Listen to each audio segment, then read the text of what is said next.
Well, hello and welcome to episode 44 of the Money Talks. And today we've got the tagline for this company is "Take it easy, farm easy." But trust me, this company is not taking anything easy. Gone from $1 billion company to now a $4.5 billion company in less than 90 days. I'm privileged to welcome the man that everyone's talking about in the ecosystem, the team that everyone is looking up to, the one, the only Dharmil Sheth. Dharmil, welcome to the show. Thank you, and it was a pleasure to be a part of this. Dharmal, this was actually, I think this was written, man. We had Nikhil from your earlier team in on the 13th episode. We had Priya, your wife, about 10 episodes back, and so I think it was just a matter of time before we had you. Yeah, destiny, I guess. Yeah. Before we get going, I want to talk a little bit about the numbers that people are talking about these days. You know, you've obviously first Indian startup. You know, there are Indian startups that are about to list like Zomato and Zomato's listings in a few weeks, and then Paytm is expected at the end of the month. But you've done the opposite. You've gone out there and taken a listed company, bought it, and made it unlisted. Without further ado, Dharman, maybe you could give us a bit of perspective about where you started. Healthcare was a part of, in some way, my upbringing, my education. During my engineering days, I had two projects to work on in the 4 years of long, difficult time. And both happened to be in healthcare, something to do with patients. One of the projects was actually selected for display to Dr. APJ Kalam at that point of time, and we Wow. did try to prototype something in Bangalore with him. Then went to do my B school studies, came back, tried to set up something in the sports infra space. Uh, Realized that would be probably a waste of my time. While I was in my B school, IMT Ghaziabad, had interned with Make My Trip. Uh, Acha. I think that sort of opened my view and sort of opened the horizon for me on what online business could do, and This was like how it would. 2012, and I think Make Yeah, My Trip was just going through very its boom times. Yeah. correct, and very early days of their product journey, trying to push users from an offline experience, from a typical call center sales experience to a product journey. Learned a lot. Got exposed You got a to taste. a very different Mm. new world. Yeah, came back to Bombay and started working on something which could connect people with offline retail outlets. Again, that point of time, Flipkart, Snapdeal, these guys were raising millions of dollars, and people are saying, "Yeah, offline to khatam ho jayega. So why will someone fund something like that?" But there's still a belief that offline won't be over. I think it's just the behavior or the way transactions happen would change. And then I think it was 2015 when me, Dhaval, got together with our childhood friends, Siddharth, Harsh, and Hardik, who were already working on a pharma startup Mm. in the distribution space. So they were working on that, and 2015 was when a lot of consumer sort of vertical categories were building up. So I think that was the right time to start thinking about what could be done on the consumer front in healthcare. And we realized, okay, let's start something on the consumer front. That's when me, Dhaval, Nikhil was also a part at that So time. I had a question. Uh, 2012, I think India had roughly about maybe 20 million online shoppers, and they were pretty much Correct. concentrated in 4 or 5 cities. 2016, 15, 16, I remember the VC body said there's about 60 million. What is it like now comparing today's volume to what you probably saw 9 years ago when you were at Zomato? I think the world has moved. I think it's a 180-degree shift in how people see online platforms or use it. I think the world has evolved a lot. Uh, People have started, moving online for everything. Access to internet has helped a lot. Hmm. Cheaper smartphones, one of the other reasons. All of that has amplified usage of digital platforms for sure.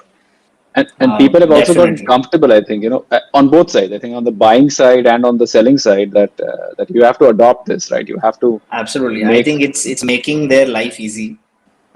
People are able to make more margins. People are able to bring in more revenues. Digital platforms are definitely adding a lot of value. And what most people don't know, I think, that PharmEasy wasn't your first venture. It technically was your fourth, if we count Ekagrata as well. Yeah. But the first venture, like you said, was this 91 Streets .com. Sounds a lot like Find.com. Was it like a competitor later on? Yeah. When I sort of graduated and moved out of college, I realized there was a specific user base or customer subset which always prefers to buy offline. Back in those days, I think US had a lot of loyalty platforms which were doing quite well. And I was trying to study that model and trying to replicate, not replicate, but trying to customize and do something to push more sales, better engagement. One big problem that brands identified was that, let's say for fashion, 60 to 70% of their sales happen during their discount periods, which is, let's say, the end Correct. of monsoon sale or let's say end of the year sale. That's when, if you are able to connect with the user when they want to buy something and maybe incentivize them at the right time. So that's what I was trying to build, this typical consumer journey that I actually built on the app at that time was, what do you want to buy? That was the first screen. Correct. You want to buy something in fashion, electronics, lifestyle, four or five categories, and then you say, okay, I want to buy sneakers, and you'll be able to see what stores are selling sneakers, what discounts are they running, what are the latest products that they have, etc., etc. So, someone who wants to buy something offline would get that kind of a help. Was this like a solo venture, or did you have any Yeah, co-founder here with you? no, it was me who was trying to crack on this. And did you finally have to shut it down? And I think you started something with BoxPlay after that. So I think so. BoxPlay was happening, it was slightly before 91 Just Streets. before that. Okay. Okay. Yeah, so BoxPlay was, it's like a turf business. You would have Yeah, like seen you a lot of, apparently a third turf in India was yeah, spent yeah, by you. Amazing. correct. Like So another probably another. second or third turf in Bombay and third in India, sure. It's basically you rent out a place and you further rent it out for people to use it. And uh, there's a capex that is involved to sort of make the place suitable for designated sport, be it cricket or football or hockey or basketball or softball, whatever you want people to engage in. Uh, and because there are very few avenues True. with good infra in Bombay specifically, and obviously in India overall as well. But still, there are cities where there is decent infrastructure available, which can be utilized till late evenings as well. So the Hmm. problem statement was that people who are working cannot play before 7:30 in the evening. True. True. True. Uh, Very true. and even So today, so there are it's more very than interesting. 100 Started turfs. out in sports, then fashion, right? Which still is, and then pharmacies, right? So how did now this? It'll be interesting to understand how this happened. I think this 91 Streets was fundamentally solving for local businesses. While I was, trying to solve for 91 Streets, that's when me, Siddharth, Hardik, Harsh, Dhaval, we were all having dinner, and we all know each other since like a long time. So it was a dinner table conversation कि यार, they were solving distribution problem and I was trying to do something on 91 Streets and Dhaval was at McKinsey at that time. तो सब लोग बात करने लगे यार, let's do something on consumer side. Me and Dhaval said, ठीक है हम कर लेंगे. You guys manage the distribution piece. We'll try and manage the consumer piece because both the business fundamentally require very different capital exposure, very different consumer journeys. So that's when, it was like an overnight decision. I had a team at 91 Streets. I said, okay, 48 hours, let's just focus on something else. Built out a 3-pager app. सिर्फ photo खींचना है, phone number लेना है, address लेना है, that's it. So it's typically 2-pager, and the third screen was thank you. Your order has been placed. Yeah, And people were sort of getting used to WhatsApp and getting adopted to a lot of new apps and technology at that point of time. Remember 2013, 2014, I think Myntra had taken a call, Flipkart had taken a call ki Myntra will go app only. There was a lot of rush in the app space. So we were confident here this will work fine. And we came up with a good discount structure for consumers and rolled out the app. First day we had 9 orders. Second day we had like 45 orders. Third day we hit 100 orders. And suddenly a lot of people started forwarding a WhatsApp message that यहाँ से order करो 20% घर पे discount मिलता delivery है. and 20% discount. Immediately sort of gave up everything, started focusing on this and I remember first 40,000 downloads were literally viral. yeah. It was just pure WhatsApp messages going viral and people downloading the app. But it's so weird to tell, like when you say catch PharmEasy, it's $1 billion company and it started as a simple 3-page app. You decided that let's just take the simplest thing possible, like literally a I three think button journey. that's in our DNA, and maybe that's the culture that has come along in PharmEasy even today. We won't wait to build an airplane and then Hmm. travel. We'll first build a bicycle, start moving. While you're moving, you start upgrading, make it a motorcycle, a car, and then add your wings and then start flying. So I think that's what So the we. lab is on wheels. It's just building as it goes. No, I think we're still pretty early in our journey. No, I meant like the Obviously, venture lab, the building lab is on wheels. So you're building a correct. I think that's what I think has made us pretty agile. Whatever experiments we run internally, it's always sort of time bound. How do we start next week? And then we'll keep learning, keep figuring out. Because the more time you spend on a solution which is going to take time, you're also ignoring the fact that you're still not aware about all the consumer problems. That practice has stayed even today. There is a team, user experience team, which includes design, UI, UX, product, business, analytics. All these folks interact with customers frequently, and there are sort of those interactions are documented, and these interactions are shared with the entire company. Everyone reads about it, that how does a customer wow. feel But why? work. But that's a very important question. Why do you have it that way? Like typically, the at least the structures is that you'll typically have a tech team or part of the design team. But it looks like at PharmEasy, the culture is not just about the UI UX team. It needs to be a much bigger set of people. No, so a simple example, customer support team, Got it. if a consumer is placing an order, there is a difference in your funnel conversion if you call them after 30 minutes or within 15 minutes or within 5 minutes. And then going down the order, there is a consumer interaction happening even after the order placement when the customer is trying to understand where is my order, right? Got So it. at Yeah. True. every stage of order fulfillment, there is some bit of customer interaction.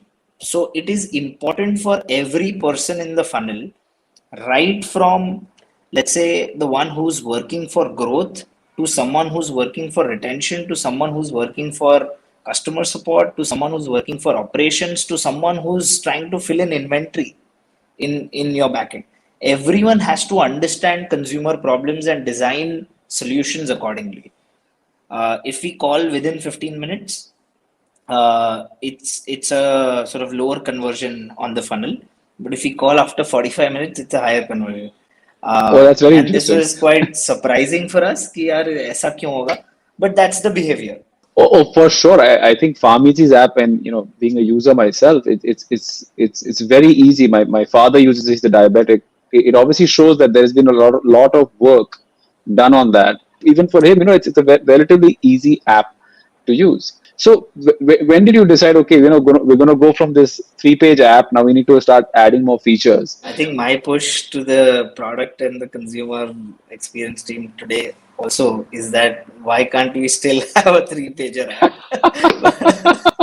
But I think the more we scale, the more different segments of users you are supposed to get in your funnel. And today, if you have a look at our process, the three-page experience today would be like a 5.5, 6-pager experience. And that too because we are trying to solve for a better fulfillment experience. Even today, we have a similar experience still on the app where you just click a photograph and you move ahead, add your address, and you're done. I mean, how did you get the back end guys? Because the guy buying it may be a little bit more educated, or a bit more sophisticated with the times, but the guy who's scanning it usually is the stockist, or he's usually the running boy, right? And he may not be educated, probably eighth or ninth pass, and probably not educated in English, but you got him. What was that journey like? I think while we were building this out, we realized that on the supply chain, the responsibilities were pretty much shared. That if there are three people in a store, all of them would do everything. All of them would interact with customers. All of them would, create invoices. All of them would do audits for their own stores as well. One of the quotes saying that Alibaba only hires monkeys in their back-end Hmm. warehousing. The point is that monkeys They said the are Adam Smith example of the tra- of the pin factory, right? Every person does one job, things move a lot quicker. exactly, Yeah. and that's what we tried doing. It's again first principles approach. We thought that if there is someone who is just digitizing and who can read the prescription very well, they should just do that. And then now there is further division of this activity into two or three parts. Someone will pick up medicine, someone will drop it at one of the station. At the station, someone will scan every product and invoice it. So, and making this technology was what we did. Right now, as we speak, there is a reach of almost about 80,000, 85,000 retailers in the country, whom we are enabling for not only, let's say, selling online, but also purchasing from different distributors in the country. Wow. Uh, and there is a consumer sort of reach of about, I think, on a monthly basis, there are about 2.5 million transactions, and Wow. more than I think about 10 to 15 million visitors were coming in. So, uh, stitching the consumer experience to then figuring out what exactly each and every person needs to do on the back end. I think we spent a lot of time, effort, studying the back end, fix the basics. We are not experts. We are not from this industry. We are like all freshers who got into this and just focused on fixing the basics, do things very simply, and build for simplicity. Make things True. simple. I think that worked on supply chain, and Which usually is the hardest obviously, thing to do, is to make things simple, yeah, right? Tendency is to make absolutely, things it complex. is. It is. Uh, right from we used to struggle to sort of have our delivery boys use the app. Uh, Hmm. Again, there earlier they were used to sort of figure out कि कितना पैसा लेना है, check करो on the app, uh, which order is it, uh, then how much change should I give it to them. They're supposed to do all of that manually. If the customer says that, hey, I've got 10 medicines right now, I want to return to. Earlier, there was no, way to figure out. Mechanism to Delivery yeah. boy, वो कैसे figure out करेगा? He'll have to sit with a calculator कि भाई ये कौन सा दो दवाई दे रहे हो? I'll have to deduct it from the invoice, take Plus it to the the store, discount that you create must a have new given. invoice. Yeah. Now all of that is automated. कि यार तुम्हें कुछ नहीं करना. You just scan what is to be returned. That's what you have to do. You just scan कि हाँ ये return हो रहा है. Automatically new invoice created, return taken. We have an open packet policy. I think we are the अच्छा. only ones in the country today where at the point of delivery you can say that boss, I don't want these 2 out of 4 medicines that are delivered, and we'll take it back. You were actually working in one of the most heavily regulated industries in India. And did you know that this would be so heavily regulated when you started with that 3-page app? I think we had some idea about it because of the distribution business. The idea was to bring in a consumer platform, a demand platform, which would meet the supply chain. So that's what we've done. And it's simplified life for a lot of them. We started building solutions which will help regulations, which will help regulators to regulate better, which will help supply chain partners to work in the zone which is defined for them. But what's interesting is that even when you're in a heavily regulated industry, and like for example, at one point even cabs for that matter were very heavily regulated, very regional kind of a, even not even regional, maybe even more local kind of a play with each and every RTO deciding what the rules are. So how do you manage that conflict? If you want to go for growth, drop lending standards, growth can go through the roof, but then you're kicking the can down the road, right? There are those challenges even at a PharmEasy level or any other company in this space. But how do you manage both of those? I think while anything is discussed internally, a new sort of piece of operations or a module is developed, I think regulatory approval, being on the right side of law, is the most important thing for us since day Hmm. one. And we were like, यार अगर कुछ mistake कर दिया तो we'll be shut down. Hmm. So we never have to give anyone a chance to, point fingers at us or, say that, hey, we are doing the wrong thing. Not just consumers, but data of consumers, transactions, what medicines are being sold, are they sold and transported in the right environment? Are you maintaining temperature control across the supply chain? All of that is so important, and it's now in some way ingrained into each and every member of the team since day one. That hey, these are the constraints. Now build a solution which falls under this part. So, for example, if we had to, just not think of regulations, then would have been a very different world, would have been a very different app. People now are tuned to thinking in that direction that, while you are sort of creating a solution, you sort of tick all the boxes on regulations, then you tick all the boxes on consumer experience, and then you come to your cost structures. But in spite of such constraints and restrictions, we've been able to demonstrate, early days 300% growth, and till late this year we're growing almost 100% year on year. And another constraint, and I think a great question that's from the audience I'll take up right now, Mr. Jay Toshniwal, he asks that how do you differentiate your service, PharmEasy, from the other Me Too services, and how do you ensure the long-term competitiveness? I think we were probably the last one to enter this space.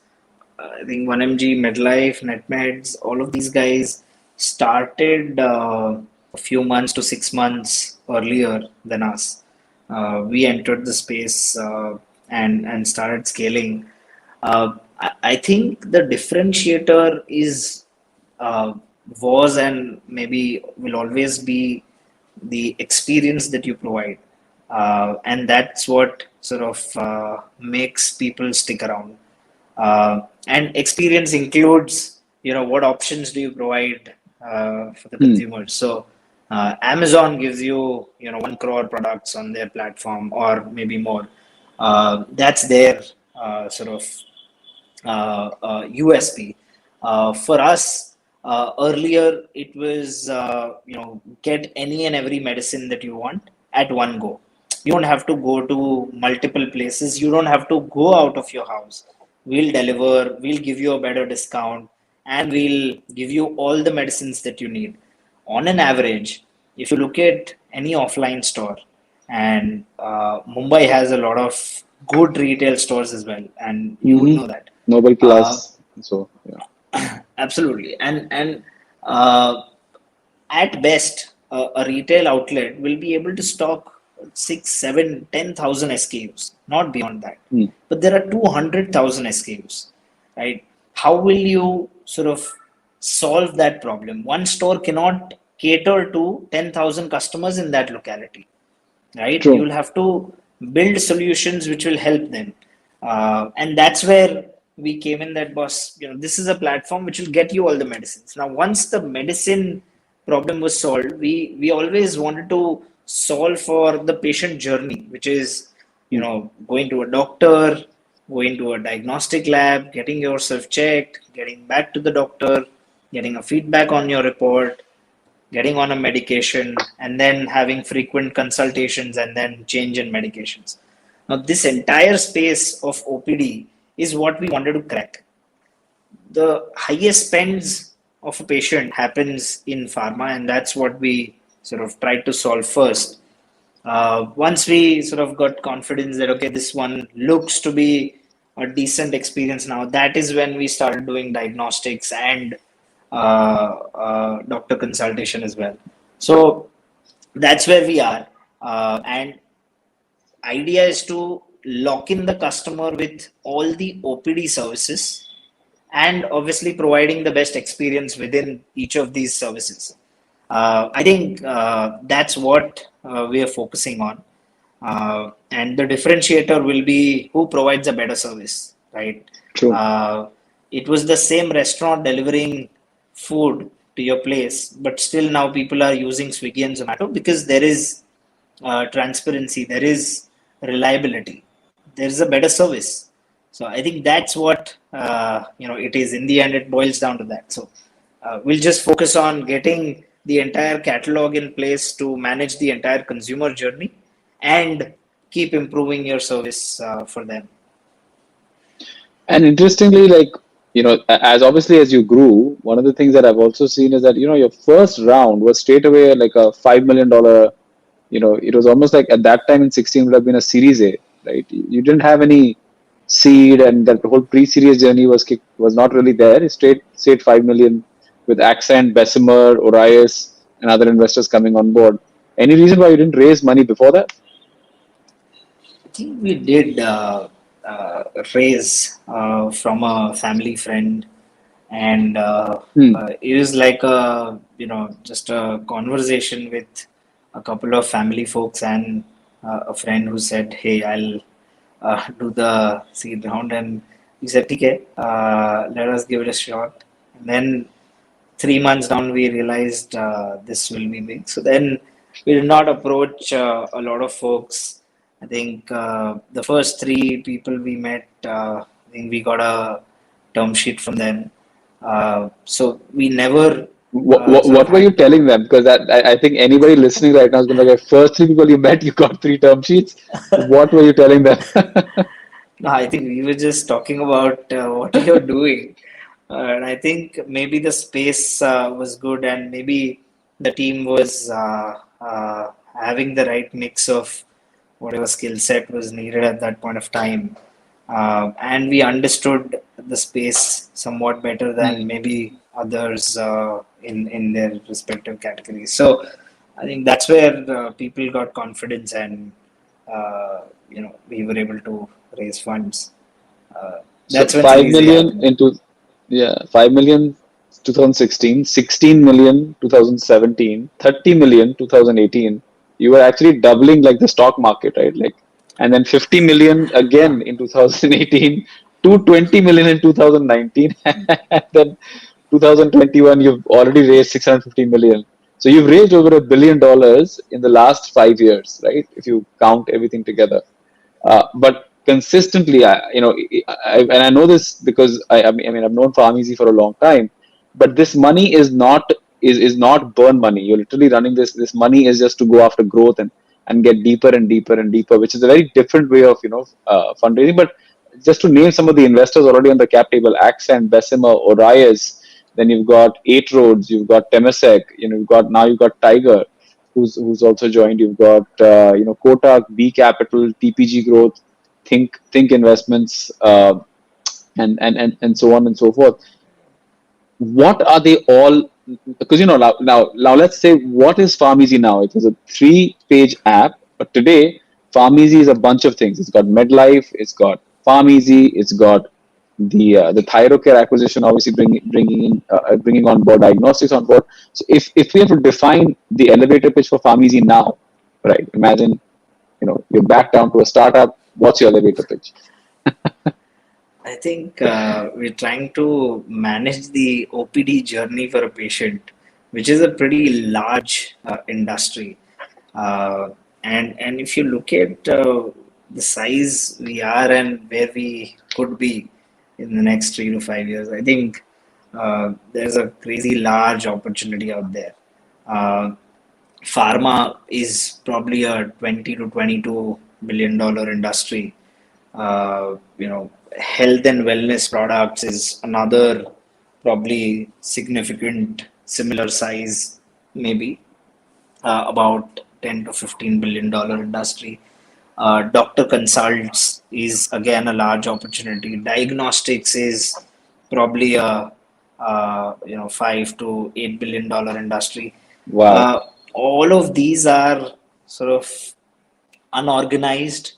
There is tremendous opportunity, or let's say there's a large gap in the current industry, the way they operate.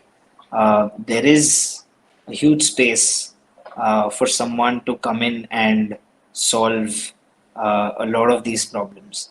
And it goes on. Yeah. Tomorrow, we would want to get into medical devices, we would want to get into insurance, we would want to digitize hospitals, whatnot. So once you get into the patient journey, I think there's a lot that one can do in healthcare. And India is large. Like there are a billion people, and the spends on healthcare is the lowest. If you Dharmil, you're making it compare, sound like 500 million was a seed round of what you are actually trying to build. no, we do feel the same. It is a seed round to what we want to build, and I think with every shift in orbit for us, we've realized that the space is even bigger. Every year we feel, oh, we haven't done anything yet, and there's still a lot to do. And I think that's what holds us to the ground, keep our heads down, and sort of just keep executing. Because we feel we still haven't conquered anything yet. It's a long way for us to actually make an impact. But yes, good start, and I think we are moving in the right direction. Hopefully, we'll be able to manage healthcare right from the start of someone's healthcare life cycle, by going to consult a doctor, to getting a diagnostic test done, to getting medicines, to getting hospitalized, or getting financing for all of this. True. Everything can be managed through a platform, and that's what we are trying to build. So it's a large Very. opportunity. And so is that why, like, if you look at, obviously you turned unicorn, and I'd like to ask you a question on that. But before I get there, you've acquired MedLife, and now you've obviously acquired Thyrocare, right?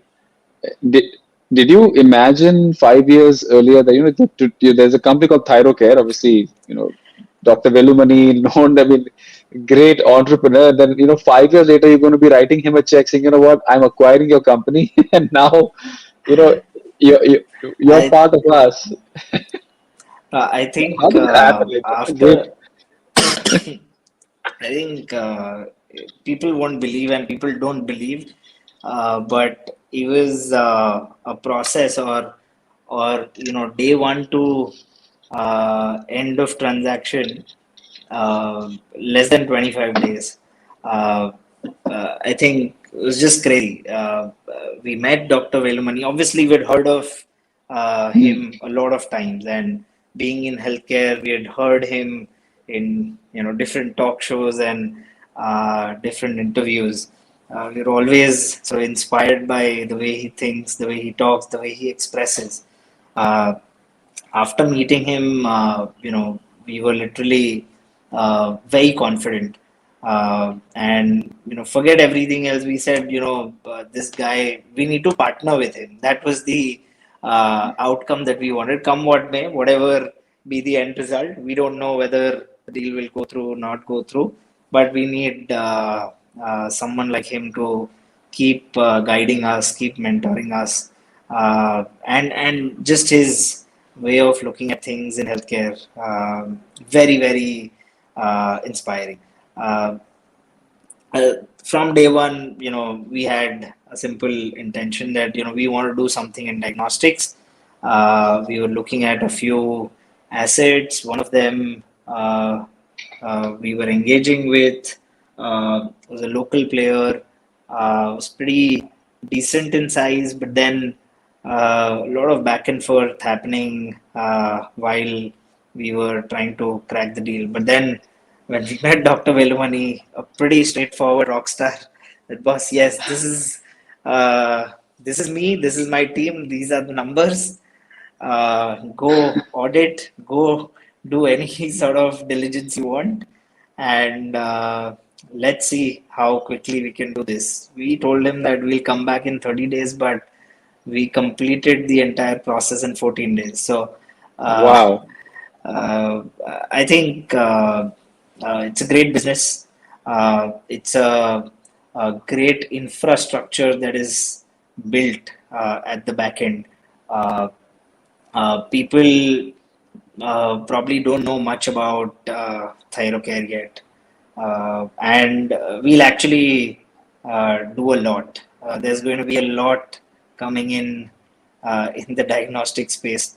The way we've changed the experience on pharma and medicines, people are going to be pleasantly surprised for how diagnostics will change for them.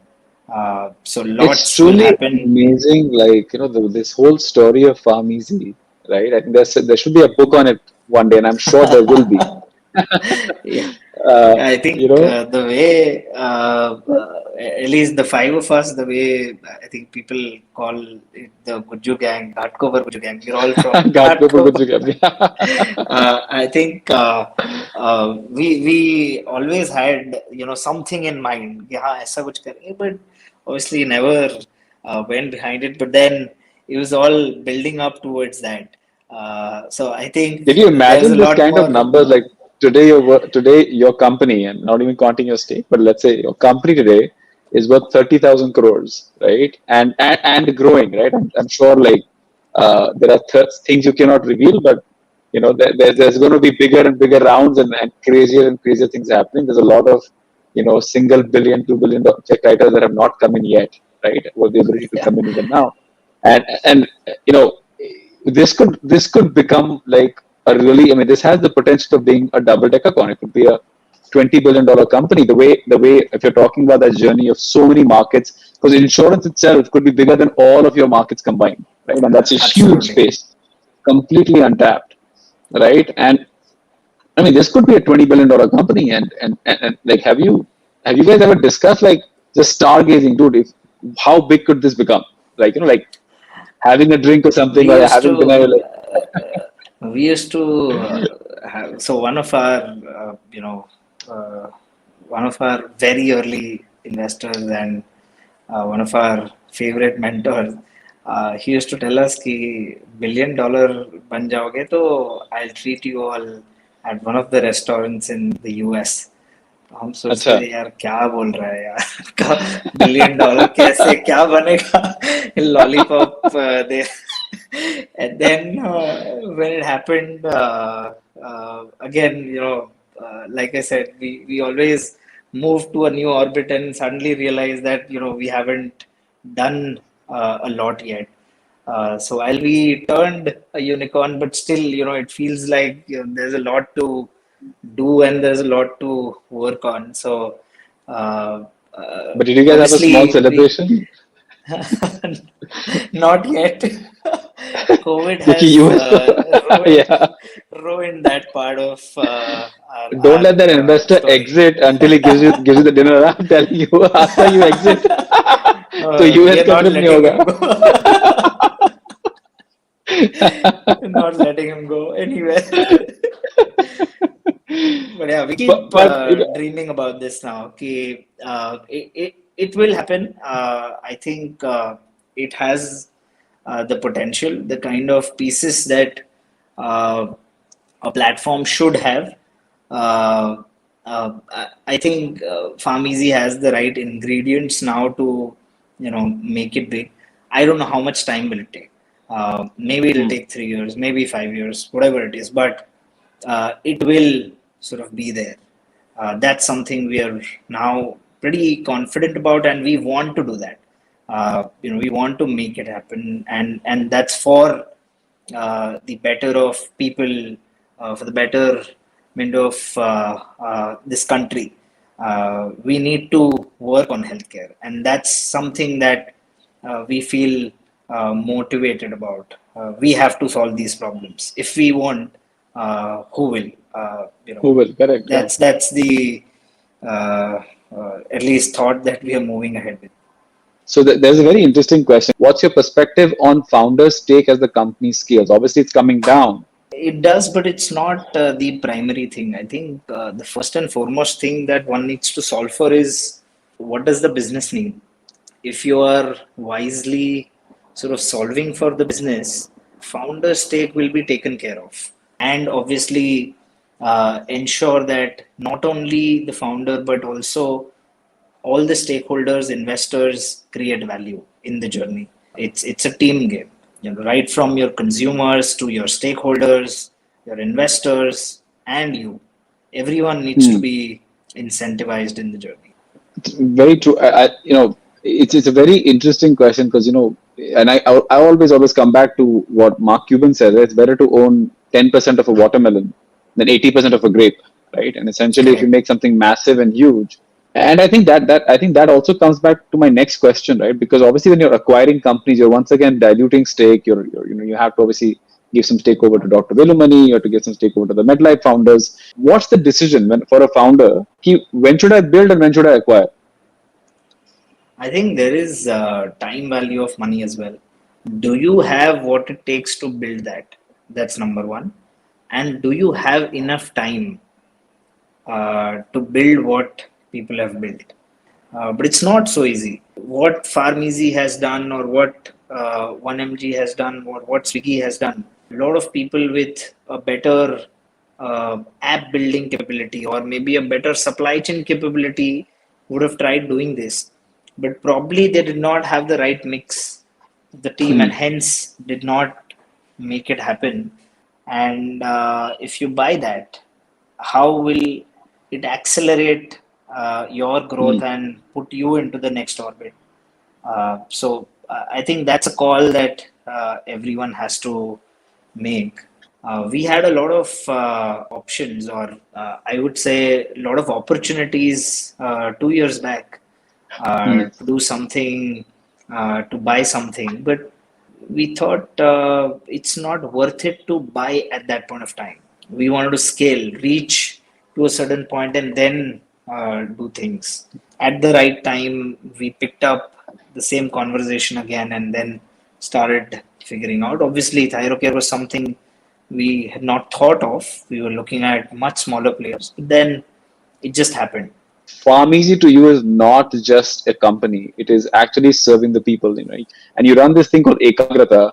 For people that are not aware what Ekagrata is, if you could just take a couple of minutes, explain what it does and what Ekagrata is all about. I think back in final year of graduation in engineering, me and my friend Arpan, we were thinking of how do we sort of help build a better country, or at least move towards a better future. You just sort of, how we are in college days, pretty young, energy, Yeah.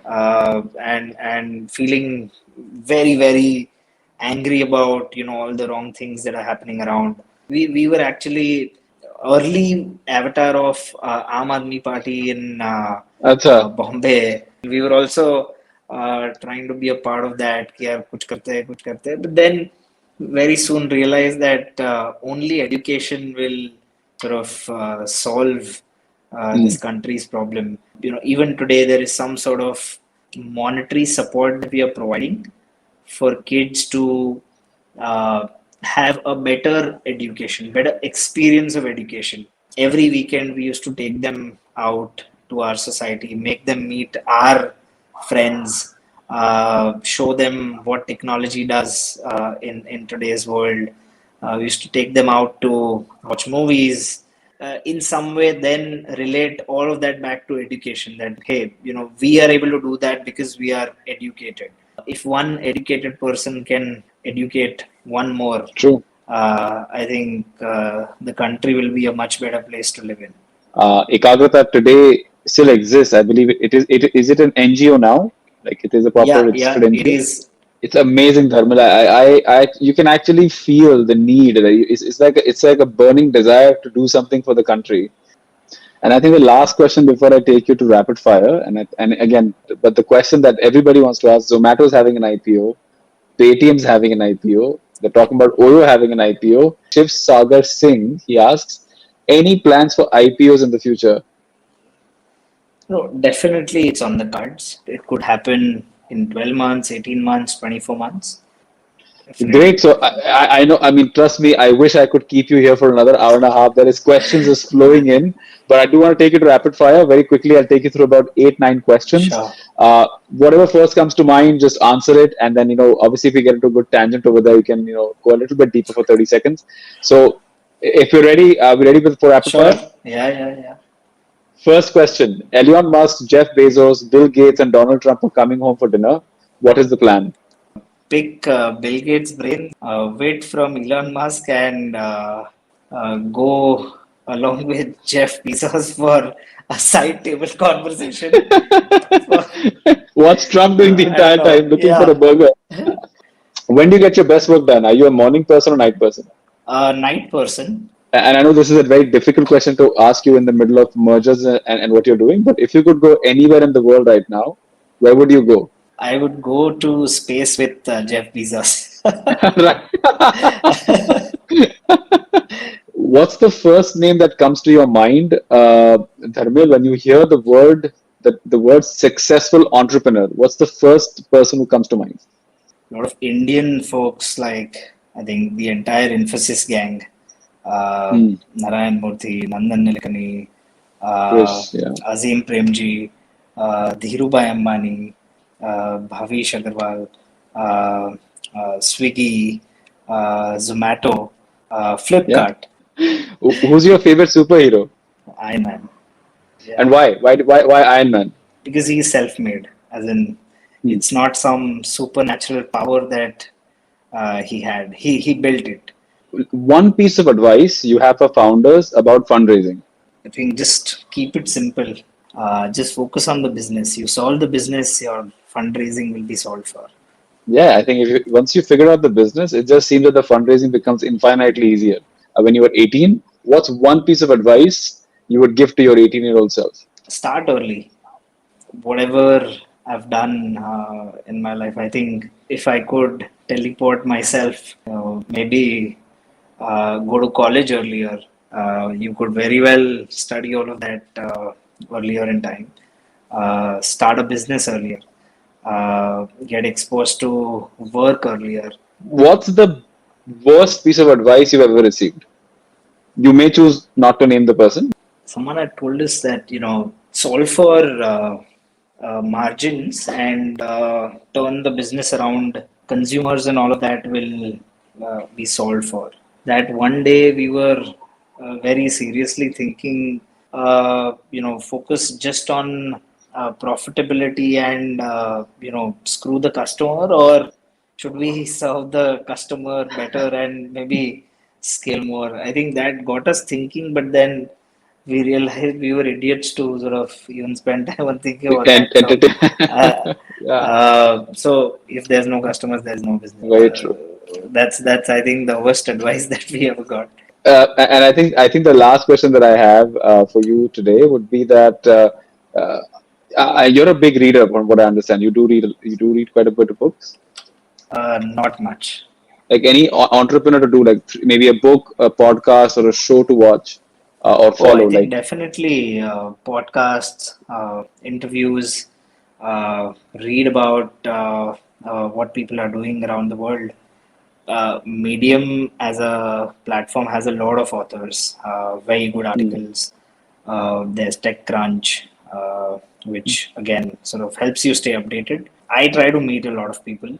I try to acha. speak to a lot of people across categories. At times, I interview people just so that I get to know more about some space. I Uh, hope I don't have a competitive show saying Dharmil Talks coming up. it's a good format, by the Yeah. way. I can think about it. Oh, with that, I finished rapid fire. Dharmil, and amazing answers. I think as the entire interview today, or the entire conversation today, if people wanted to get in touch with you, right? What's the best way for them to reach? What's the best way for them to reach out to you? I think LinkedIn is where people can write in, and I try to answer everyone. LinkedIn, Twitter, That's the best way, guys. not So, all the and time. and and I would recommend doing that late at night, right? Because that's the best time when Dharmil is available for those answers. But Dharmil, any final words for the audience? People are still chimed in. People, are still eagerly listening to every word that you're saying, hanging on to everything you're talking about. Any final words for them? I think just stay focused, stay at it. Difficult times around with this entire COVID situation. Try to help others and just stay focused on what you're doing. We'll get through this very soon. Said, I think it was impossible to get this journey of PharmEasy, and trust me, we probably even got less than 1% of it. We decided to end season 3 of the Money Talks with this episode. And but that being said, guys, thank you so much, Dharmil. Thank you so much for your time, and we'll be back in probably about 3 to 4 weeks. With another amazing entrepreneur, another amazing story. But Dharmil, would love to have you back, right? Once again, discuss the journey and how things change, and what WhatsApp groups you get on once you're a decathon. Thank you Thank so you much, so much. Anirudh. It Good was night. fun. Hi. Every- Perfect. All right. Bye bye. Bye.